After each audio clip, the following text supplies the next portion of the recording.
Here I've got OnePlus 60 and let me show you how to activate the factory mode on the following device. So at the very beginning you have to switch off your phone, just tap on power key and hold it for about 3 seconds and click on power off. Then tap on power key and volume down key and hold them until you see the logo of Oppo.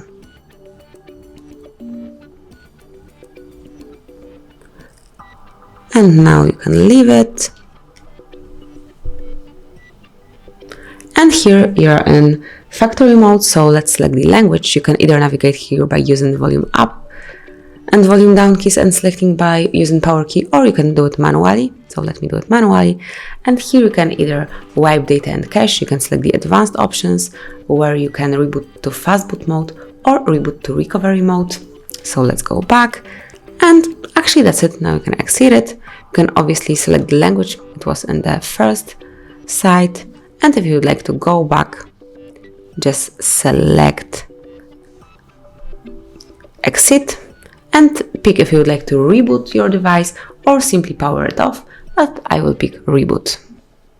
And tap on reboot to confirm it and wait until you are back in the normal mode.